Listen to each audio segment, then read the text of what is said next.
민수기 29장 1절에서 11절 말씀입니다.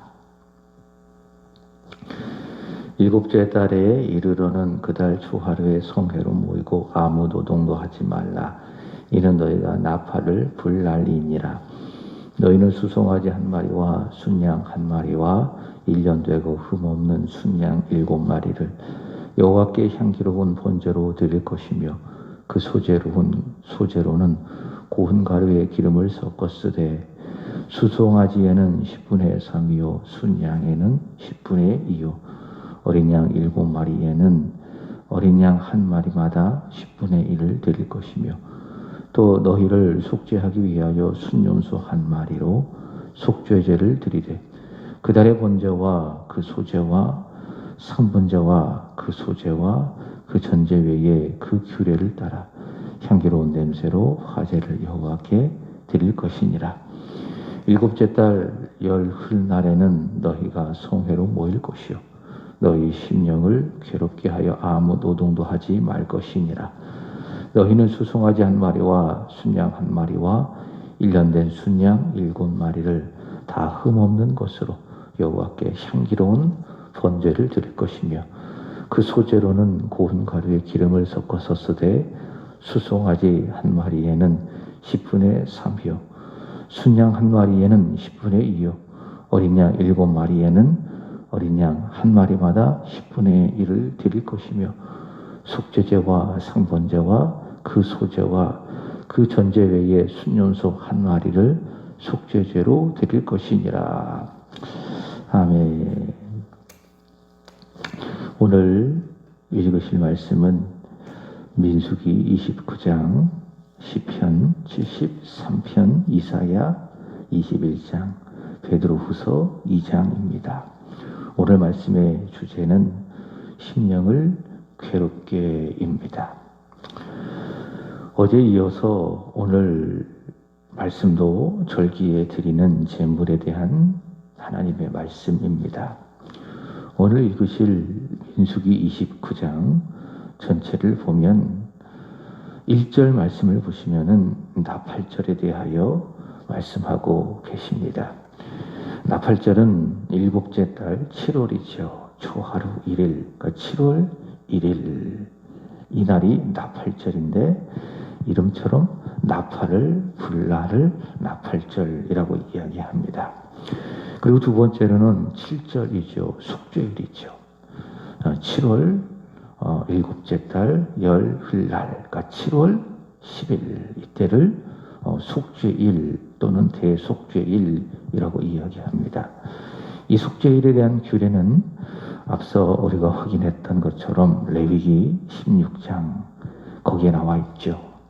대속죄일에 대한 규례를 소개를 하고 있는데 온 이스라엘을 대표하고 또 대신하는 대제사장이 이스라엘 백성들의 속죄의 그 피를 가지고 성소에 휘장을 지나서 하나님의 충만한 임재가 있는 그 언약궤를 상징하죠.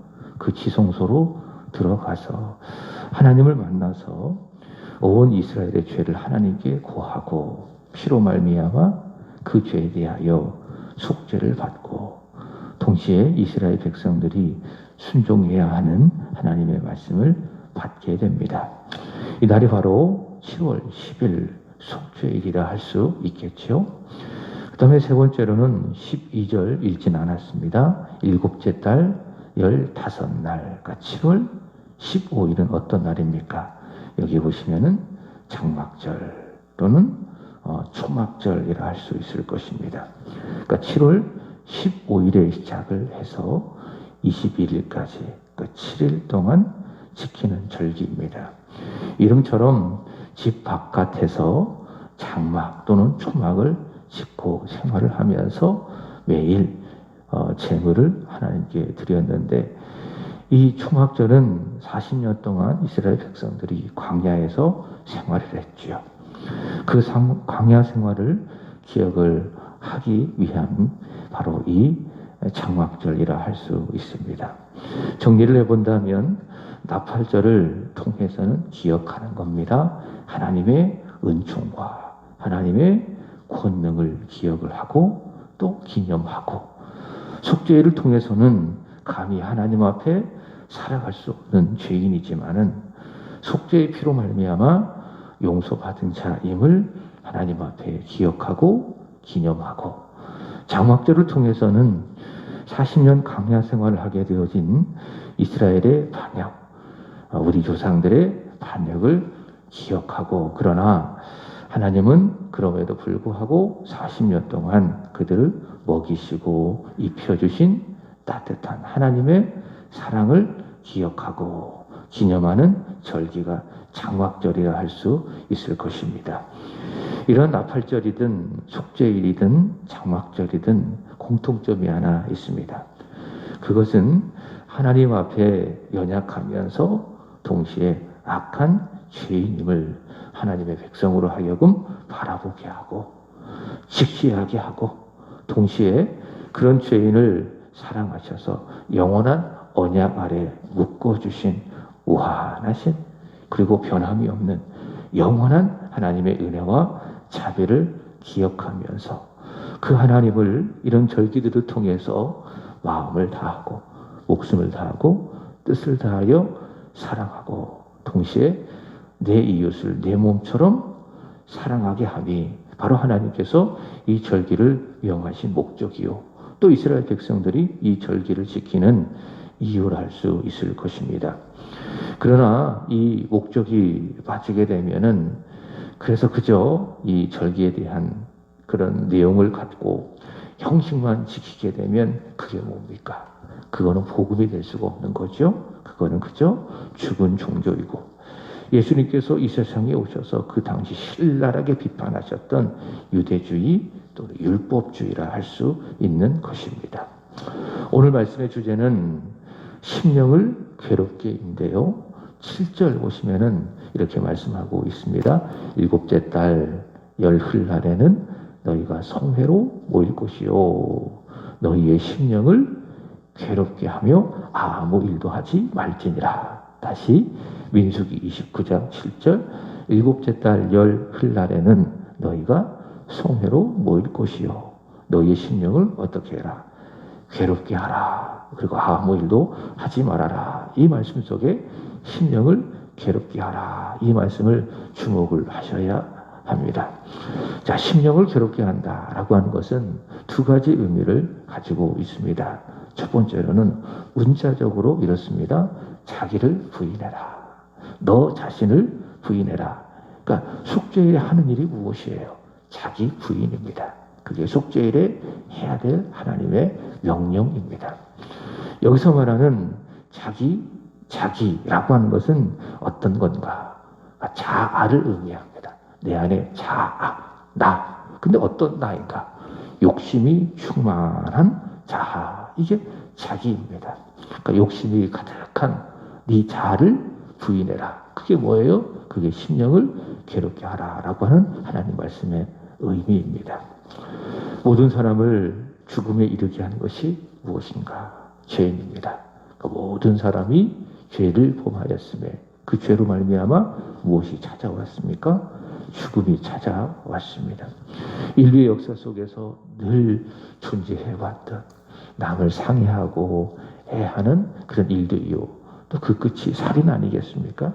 마치 가인이 아벨을 죽이는 것처럼 이러한 살인, 그리고 자기의 욕심과 자기의 탐욕과 이익을 따라서 상대방을 무력으로 해하는 전쟁, 그리고 요즘 많이 이제 일어나고 있죠. 북한에도 그렇고 우리나라도 그렇고 전 세계적으로 크게 유행하고 있는 이 전염병, 그리고 기근 굶주림, 그리고 여러 가지 사건과 사고, 이런 것에 대해서 여러 가지 그 각양각색의 원인들이 있겠지만은, 그러나 근본적으로는 무엇입니까? 죄입니다. 그러니까 죄가 있기 때문에 살인, 전쟁, 전염병, 기근, 사건, 사고들이 있다. 첫사람 아담이 지은 죄, 하나님처럼 되려고 하는 그 반역, 이 반역의 이 죄, 그러니까 하나님을 부정하고 자기 자신이 하나님이 되려고 하는, 마음속에 하나님을 두려워하지 않는 그래서 스스로 하나님이 되어서 살려고 하는 그 교만, 그 반역의 이 죄로 말미암아 이런 인생들의 이런 인류 역사 속에 그런 고통들이, 그런 아픔들이, 불행들이 생겨 나왔다라는 것이죠. 야고보는 말하기를 그러면 그 죄가 어디에서 시작이 되었는가? 아담은 왜 죄를 지었는가? 바로 그 원인은 욕심이라고 이야기하는 거죠. 그러니까 하나님처럼 되려고 하는 그 욕심으로 말미암아 사람이 죄를 지었다. 이렇게 야고보는 말하는 겁니다. 야고보서 1장 15절 알고 계시죠? 욕심이 잉태하여서 죄를 낳았고 죄가 장성하여 사망을 낳았다. 그렇게 이야기합니다. 그러니까 욕심이 있기 때문에, 탐욕이 있기 때문에 사람이 죄를 짓게 됐고 결국 그 죄로 말미암아 아담 이후의 모든 사람들이 다 죽음에 이르게 되었다라고 하는 것이죠. 죄인이 바로 이 욕심을 가지고 있습니다. 욕심이 충만한 자아, 이 자아를 모든 사람이 다 가지고 있는 것이죠. 그래서 죄인은 항상 욕심이 충만합니다. 근데 하나님께서 7월 10일 속죄일에 말씀하시기를 너희 심령을 괴롭게 하라 라고 하는 것은 무엇입니까? 바로 그 자아, 욕심 가득, 욕심 충만한 너 자신을, 네 자아를 부인해라. 그게 뭐예요? 그것이 바로 심령을 괴롭게 하라라는 겁니다. 그래서 사실 우리가 말씀을 읽는 것도, 말씀을 묵상하는 것도, 또 말씀을 내가 읽고 하나님 앞에 열심히 기도하는 것도, 또 찬양을 하는 것도, 물론 그것을 통해서 하나님을 기쁘시게 하고 내 믿음의 유익을 위해서, 내 믿음의 부흥을 위해서 하는 것이지만은 동시에 심령을 괴롭게 하기 위해서 하는 거예요. 다시 말해 욕심으로 가득한 내 자아를 부인하기 위해서 말씀을 읽는 일이고, 그리고 기도하는 일이고, 또 찬송도 부르는 일이에요. 예수님께서도 마태복음 16장 24절에 말씀을 하셨죠. 예수를 믿는다라는 것은 무엇인가? 그저 입으로만, 고백으로만 나는 예수를 믿습니다. 거기서 멈추어서는 안 된다. 예수를 믿는다는 것은 무엇인가? 따름입니다. 따름. 그러니까 내가 살아가고 있는 내 생활의 현장 속에서 예수를 믿는 것은 무엇인가? 예수를 바라보고 눈에 보이지는 않지만 마치 예수께서 계신 것처럼 예수를 바라보고 그를 따르는 거예요. 예수의 말씀을 생각하고 내 생활 속에서 예수를 믿는 자답게 살아가는 거예요. 그것이 무엇입니까? 그게 예수를 따르는 것인데, 예수님 말씀하셨죠. 아무든지 나를 믿으려거든, 나를 따라오려거든, 중요한 말씀입니다. 너희 심령을 괴롭게 하라.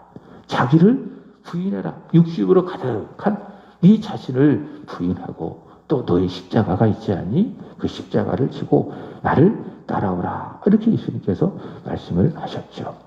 자, 첫 번째로 너희 심령을 괴롭게 하라 라고 하는 말씀은 자기를 부인해라. 욕심으로 가득한 네 자아를 부정해라 라고 하는 말씀이고요. 두 번째로는 심령을 괴롭게 하라 라고 하는 말씀은 겸손입니다. 하나님 앞에 설 때에 너 자신은 죄인임을 인정하고 그 하나님 앞에 겸손해져라 라고 하는 것입니다. 내 죄를 사해 주실 분은 오직 하나님이시여 그 아들 예수 그리스도의 속죄의 피밖에 없음을 너희가 믿고 십자가에 흘리신 그 보혈밖에는 없음을 믿고 하나님 앞에서 네가 죄인임을 인정하고 겸손해져라. 그게 뭡니까? 그게 심령을 괴롭게 하라 라고 하는 말씀입니다. 자, 하나님 앞에서 저와 여러분이 나를 부인하기를 바랍니다. 그리고 겸손해지기를 바랍니다. 이게 뭐예요? 이게 심령을 괴롭게 하라 라고 하는 의미입니다. 그래서 기도할 때도 예배 드릴 때도 항상 우리가 해야 될 것이 무엇이에요? 심령을 괴롭게 하는 거예요. 이것이 바로 무엇입니까? 예수께서 말씀하신 영과 진리로 예배 드리는 겁니다. 그러니까 심령을 괴롭게 하지 않고서는 온전한 예배가 될 수가 없다. 욕심으로 가득한 내 자아가 살아있어서는, 그리고 하나님 앞에 내 죄인임을 인정하지 않는 이 겸손함이 없어서는 우리가 온전한 예배를 하나님 앞에 드릴 수가 없다. 여러분, 재물이 그래야 되지 않겠어요? 재물이 뭐예요? 내가 죽어야 돼요. 내가 살아있어서는 절대로 재물이 될 수가 없습니다. 번제단 위에 재물도 그렇고 또 곡식을 빻아서 드리는 소제도 그렇고 부어드리는 전제도 그렇고 다 기본적인 전제가 뭡니까? 다 깨어지고 부어지고 그리고 죽는 거예요. 이게 없으면은 재물이 될 수가 없는 것입니다. 예배도 마찬가지입니다. 내가 죽지 않으면, 그 수요일에 말씀을 드렸잖아요. 우리가 주일이든지 수요일이든지 금요일이든지 매일 와서 우리가 예배를 이렇게 드리는데 이 곳은 어떤 곳이다? 마치 번제단도 같아야 된다. 그러니까 내가 재물이고 내가 죽는 번제단도 같아야 된다. 오늘 말씀에 의한다면은 심령을 항상 괴롭게 해야 된다. 욕심으로 가득한 내 자신을 부인하는 일들이 있어야 되는 것이고, 나는 죄인이고 내 죄를 용서해 주실 분은, 사실 분은 하나님 아버지시고 예수의 피밖에 없음을 믿고 겸손해지는 그런 일들이 있어야 된다. 그럴 때에 예배가 되는 거죠. 예배를 잘 드리게 되는 것이죠. 자, 예배 드릴 때에는 어떤 일이 있어야 된다. 심령을 괴롭게 함이 있어야 된다. 자기를 부인해야 되고, 그리고 겸손해져야 한다라는 것입니다. 시편 73편에 가보면 시편 기자는요, 심령의 고통을 느낍니다. 그러니까 심령의 괴로움과 좀 다르죠. 심령의 고통을 느낍니다. 심령의 고통. 시편 73편 16절 보시면, 내가 어쩌면 이를 알까 하여 생각한 즉 그것이 내게 심한 고통이 되었더니. 심령의 괴로움과 조금 다르죠. 심령의 고통. 자, 여기서 그가 느끼는 심령의 고통은 왜 느끼는 것인가? 그거예요. 하나님 없이 악하게 살면서도, 하나님 없이 악하고 못되게 살면서도 현실에서는 형통하고 번영하는 그런 악인들의 삶을 보면서 그래도 믿음으로 살고 의롭게 살려고 하는 그 시인이 받는 그 심령의 고통이죠. 그러니까 나는 믿음으로 살아요. 근데도 많은 삶의 부족함과 어려움과 여러 가지 궁핍함들을 당하죠. 근데 믿음 없이 살아요. 악하게 자기 원하는 대로 악을 행하면서 적극적으로 법을 어기면서 살아감에도 불구하고 현실 속에서 잘 살아요. 아무런 문제 없이 살아요. 그것을 바라보니 그 시인이 느끼는 것이 무엇입니까? 심령의 고통이죠. 자, 그렇지만 이내 그의 고통은 해결이 됩니다. 자, 17절, 73편 17절 보시면, 하나님의 성소에 들어갈 때에야 그들의 종말을 내가 깨달았나이다. 그들은 누구를 말하는 것입니까? 악인들을 말하는 것입니다. 악인들의 종말을 내가 깨달았다. 주께서 참으로 그들을 미끄러운 곳에 두시며 파멸에 던지시니 결국 그들이 어떻게 된다? 오늘 현실 속에서는 잘 되고 형통하고 번영하는 삶을 살아가는 것 같지만, 그러나 공의로우신 하나님께서 때가 되어지면은 그들을 미끄러운 데 두셔서 결국 파멸시키실 것이다. 공의롭게 그들을 심판하실 것이다. 이것을 시인은 깨달아 알았습니다. 이것을 알게 된 그는 결론적으로 이렇게 이야기합니다. 시편 73편 28절. 하나님께 가까이함이 내게 복이라. 내가 주 여호와를 나의 피난처로 삼아 주의 모든 행적을 전파하리라.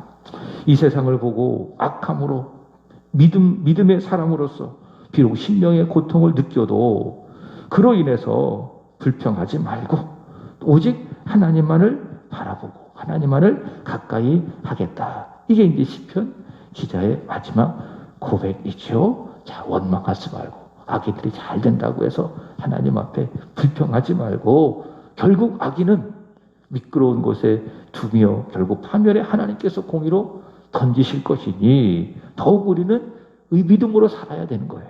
하나님만을 바라보고 하나님을 가까이 하는 거예요. 말씀을 가까이 하고 기도를 가까이 하고 교회를 가까이 하고 예배를 가까이 하고, 그것이 무엇입니까? 그게 하나님을 가까이 하는 일이고 그것이 바로 복이다. 이사야 선지자도 또 읽게 되어질 베드로후서 2장에 보시면은 아브라함의 조카도 바로 이런 시편 73편에 나오는 심령의 고통을 느낍니다. 악인들의 멸망을 전해야 되는 것으로서 그 심령의 고통을 느끼는 것이죠. 이사야 21장 3절에 보시면, 이러므로 나의 요통이 심하여 해산이 임박한 여인의 고통과 같은 그 고통이 나를 엄습함으로 내가 괴로워서 듣지 못하며 놀라서 보지 못하는도다. 악한 세상, 하나님을 부정하는 악인들을 향하여서 하나님의 말씀을 전하는 그 일을 이사야가 한 것이죠. 또 아브라함의 조카 롯도 소돔과 고모라에서 했던 것이죠. 그래서 느끼는 감정은 심령의 고통이었다. 전도가 그렇습니다. 한 영혼을 품는 거예요.